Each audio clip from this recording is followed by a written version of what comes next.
What a weekend. What a West Coast swing for your Philadelphia Phillies. 8-6 winners this afternoon at San Diego. Ben Davis, I'm Michael Barkan, John Kruk in a moment. We welcome you to Phillies Postgame Live, presented by Cure Auto Insurance. You can never, ever single out just one hero in a Phillies win. Last night, Ranger Suarez pitched lights out. Alec Boehm get you a home run and 4 RBIs. And today, I thought Taijuan Walker not bad through 6. We'll get to the 7th later. And then in comes Bryson Stott with 2 home runs and JT Realmuto with a home run, Ben. And JT with 3 RBIs himself. Stott with 4 RBIs today. They continue to do it again with 2 outs. Four of the RBIs were with 2 outs today, and it's been a theme of this Phillies ball club the entire season. That just really speaks to the concentration and then them being able to just kind of tune everything out and get that RBI in with 2 outs. But Bryson Stott, I know this is a team game. It is. Baseball is a team game. Most sports are. But individually, he needed a day like he had today to get off the schneid. I mean, he's back up to 226 as his batting average. I know that's not exactly where he wants it to be, but he needed that personally. Maybe this is something he could start to build on. JT was phenomenal out there today.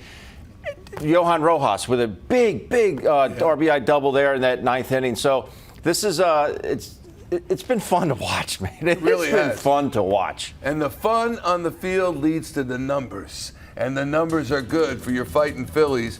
19-10 record, best start since 2011, and we know that team had 102 wins. Wow. 18 wins in April. That ties a franchise record for the month. They can exceed it tomorrow at Anaheim. 11-2 in the last 13 games. 17-6 in their last 23. 6+ runs per game in the last 12 games. 21 home runs in the last 12 games. Which of these is more impressive to you, Ben? That's a great question. Take your pick. I think ultimately you have to go with the wins. 19-10 in the month of April. I mean, that is huge. But this is a ball club that we heard Rob Thomson at the beginning of the year. I'm not worried about their slug. The slug will be there. And, boy, it has been there. And, again, like you said, it's a great point. It's not just one guy. It's just pick your poison 1 through 9 in this lineup. Everyone's just kind of passing the baton along because they're not putting a ton of pressure upon themselves. And there's still a couple guys in the lineup that haven't done a ton of damage yet. And they will get there. Bryce Harper will get there. Castellanos, I believe, will get there. And when that happens, I don't know what. Lights out. It's already lights out, at least apparently through 29 games. Let's go out to San Diego, check in with John Kruk, who called today's game with Tom McCarthy. It's the crossover. John, as Ben just said, not all the guys are firing it right now, and yet this lineup is still so potent, and I guess that's the point in baseball. A couple of guys are down, and the rest of them are up. It's working, isn't it? Yeah, I tell you, I've never seen a team get into the postseason and go on to win a world championship with depending on 1 or 2 guys, and that's it in a lineup. And this team was built for the postseason. This team was built this year to, the effort of getting off to a good start, and they have done that. And when this lineup is clicking like this, it is. And the thing is, it's not everyone that's clicking, but it seems like when they need a hit, they get a hit. When they need to score a run, they score a run. Campusano hits a home run, makes a 1-run game. Phillies come right back next inning and, make it a 2-run game.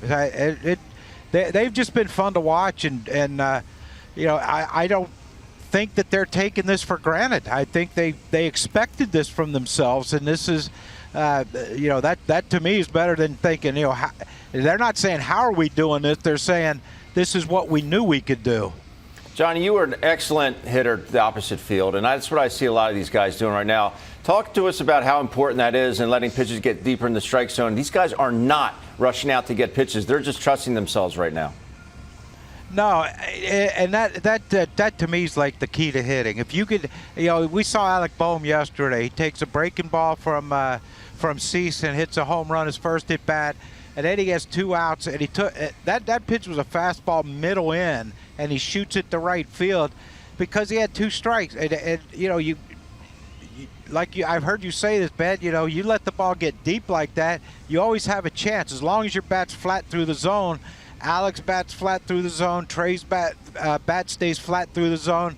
And this is why they can fight pitches off and hit them the other way with authority. Well, one, because they're strong, but two, it's because, that's their natural swing. And if you can do that, man, it frustrates the heck out of a pitcher because they think, man, I just made a great pitch and he just hit a rocket the other way. Our goal in life, Ben, was to make sure pitchers weren't happy. This is true. And you did it. When you look at Taijuan Walker, as we look at this analytically, I don't even blame him for all the runs he gave up, and I'm not throwing Topper under the bus, but I thought, you know what? 73 pitches, 6 innings pitched, gave up 3 runs in his debut. Let's just stop it right there. And that seemed to be the trend earlier in the season with the starters, Ben. John, they didn't let them go too far. One more inning, and all of a sudden it's 7-6, and they're right back in it. A bad move or no? No, he was stretched out. I think his last minor league outing he threw 90-plus pitches. So, and it wasn't like, they hit a few balls hard, but it wasn't like they were crushing him. He made a mistake to Campusano and he hits a 3-run homer, but I don't think there was anything wrong with that. And I know they wanted to try to save the bullpen because they got, even though the first 2 games of this series, they only pitched 2 innings. But,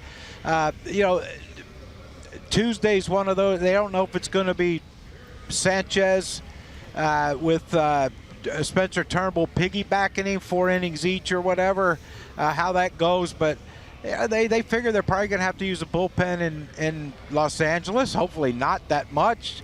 If it continues like this, but I didn't think that Taijuan was throwing the ball that poorly that they should have taken him out. Johnny, look at Nick Castellanos today. I know no hits, but he had 3 walks. There was no chase really. He went after a couple of pitches, but being able to battle back, that's a sign of good things to come. Yes. Yeah, and I think what I've noticed this series is he does seem to look. Every hitter's going to chase, but it seems like Nick has cut down those chases in these 3 games against San Diego. 2 huge walks today. The second one, I believe he was down 0-2. I think the first one he was down 1-2, and he worked foul balls off, worked a walk, and like Bryson Stott told us after the game, pass the baton, pass it on to the next guy, and as long as look. I think there's sometimes if the guy behind you is struggling, you think I need to expand my zone to try to drive in a run or base hit to get on base or whatever. And, once you start trusting, like this lineup is trusting themselves now, trusting each other now, you just pass it on to the next guy and let it go. And, he passed it on to Bryson, and Bryson rewarded it with 2 home runs. With a championship contending team, John, you just can't think that you're going to walk out there and it's going to be a win every single day. You got to make it happen, don't you? Is it easy to be lulled into that false sense of we got this? You know what? If the Phillies would have went to the World Series last year, I would have thought that maybe that could be an issue with their thinking. But I think since they lost Game 6 and Game 7 last year against Arizona at home, I think, look, I think the guys are just upset. They're not going to take anything for granted. And, you notice there at the end, Bryson Stott, fielder's choice. Bryson Stott gets the first base. He's still second. He scores on a ground rule double. Yeah, they're not taking anything for granted. They're not, I don't think this is a mentality where it's like, well, we know we're good and, we just throw our gloves out there, we're going to win. They're taking it 2 teams, and you saw that against, two teams that aren't really good, Colorado and Chicago, and they just annihilated them. And that's what good teams do to bad teams. They annihilate them, and then you go play the better teams, like everyone thought. So I heard someone on social media say something like, yeah, you're finally playing a good team. Let's see how you do. Well, I think they did okay. They sure did. I'm looking forward to tomorrow already. Looking forward to talking to you. And by the way, are those palm trees on your shirt? That's a nice looking shirt. They are. Well, you know what? Yeah, Can you San get a Diego couple of palm those? Trees. Yes, get a couple of the Ben and Me, would you? Just I already something. have one. Well, You Ben do- probably What? has one. I do Are have you- one. That's just not right. The respect is lacking. All right, buddy. We'll check you tomorrow. Thanks, Johnny. From Anaheim, All the right, great see you. I'll John. see you Grab tomorrow. an In-N-Out burger for me, would you?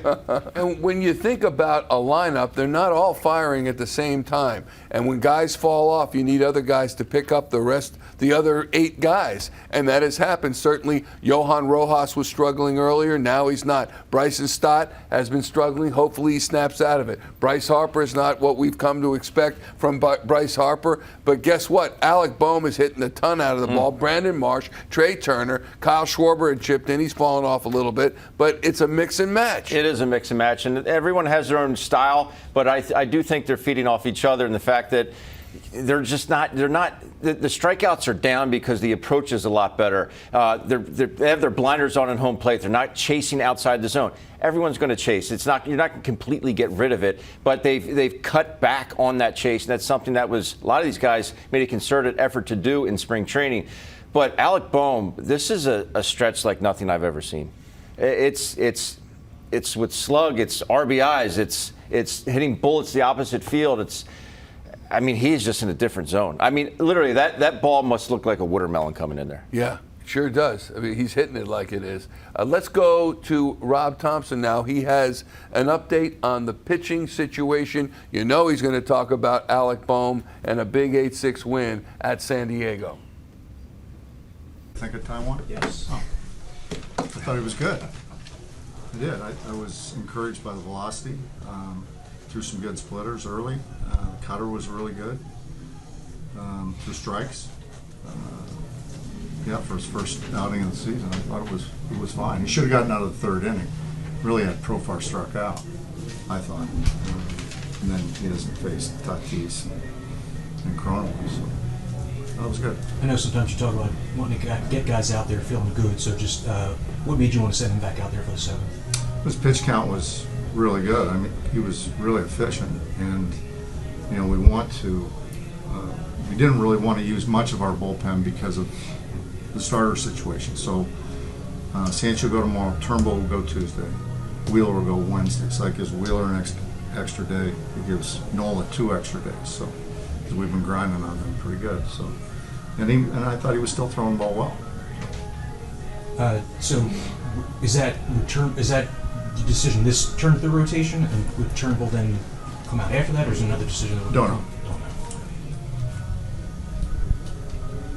Offensively, just another day or the bottom of the order coming through. Stott seemed like he needed. Yeah, JT Boehm continues to swing the bat well. I thought, outside of one thing that I want to mention is the growth of Boehm.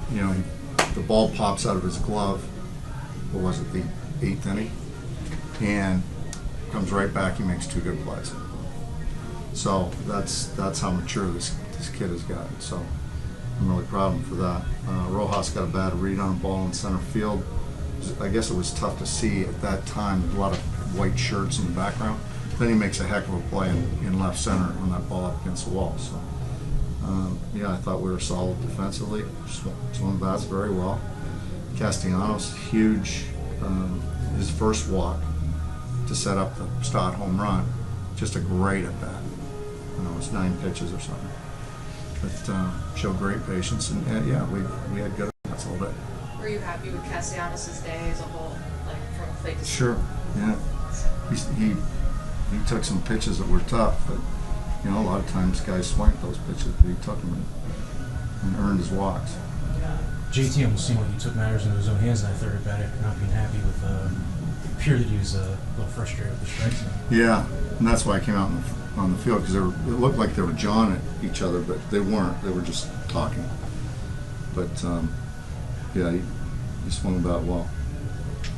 After Turnbull makes a start, like what factors are you guys going to be weighing in making a decision down the road? Like, because it's too early to go to. It would be too early to go to a 6-man rotation. Yeah, I don't think we'll go to a 6-man because we got an off day the following week, the following Thursday. So you end up giving guys too much time off.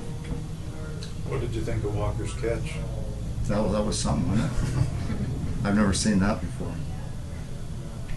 Was his velocity kind of in the range that you expected or wanted to see today? Actually, it was a little bit better. I thought he'd be, he touched 93, maybe 94. That's no, not 94. 93. But yeah, I was expecting 91, 92. So I think that's encouraging. Do you think that how well Turnbull pitched maybe kind of like lit fire under him? I don't know. You'd have to ask him that. I'm not sure. I think he's got fire in him all the time. He's a competitor.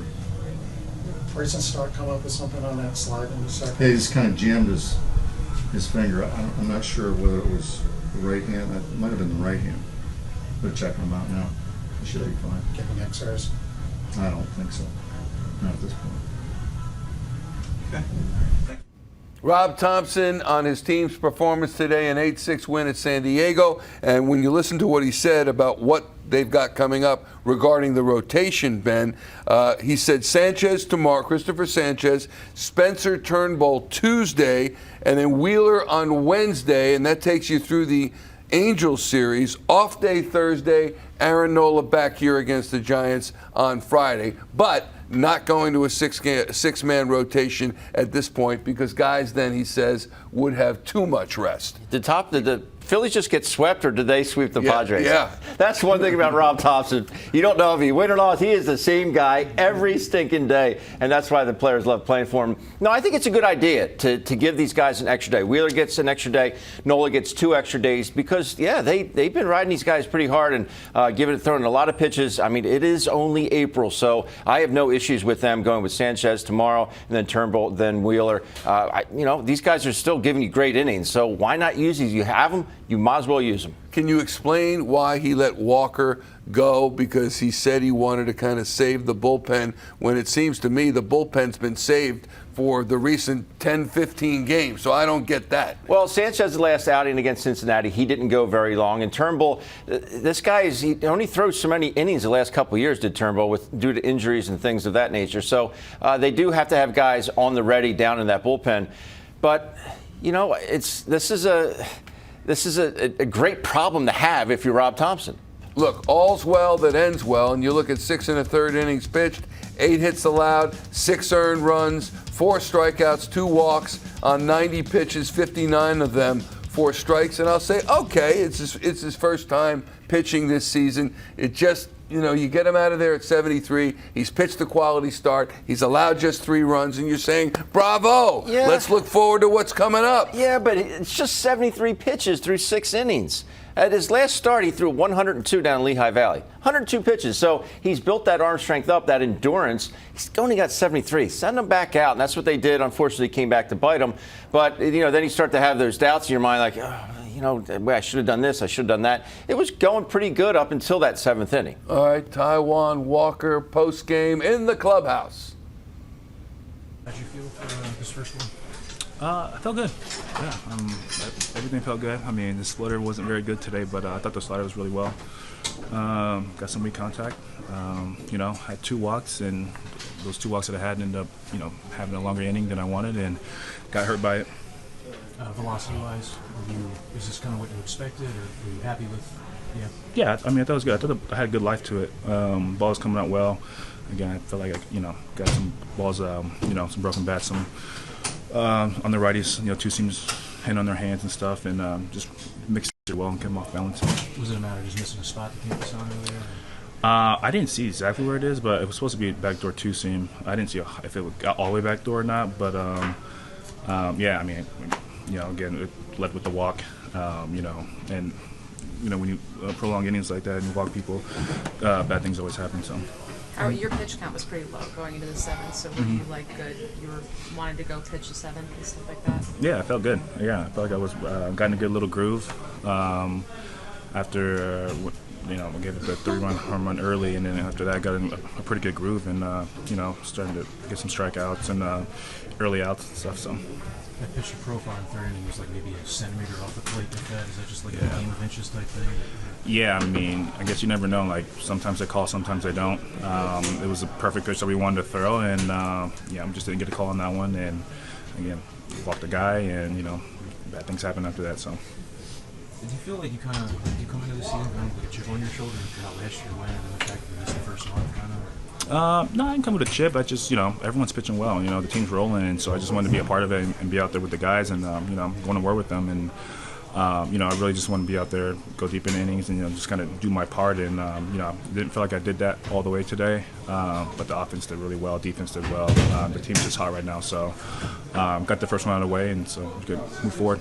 And that play you made, that snag behind the bag, was that just like a reaction or just Yeah, I mean, I didn't have time to turn and get it, so I just kind of stuck my glove there, and I think I was just surprised as everyone else. I was in there, and then he took off, and I was like, okay. And I just looked around, I didn't really know what happened, but it was a good play, double play. Double plays are always good, so. It looked like you might have actually adjusted your glove level to the ball a little bit. Yeah, I mean, I just honestly just reacted. Yeah, I just put my glove behind my back and found my glove, I guess. Yeah.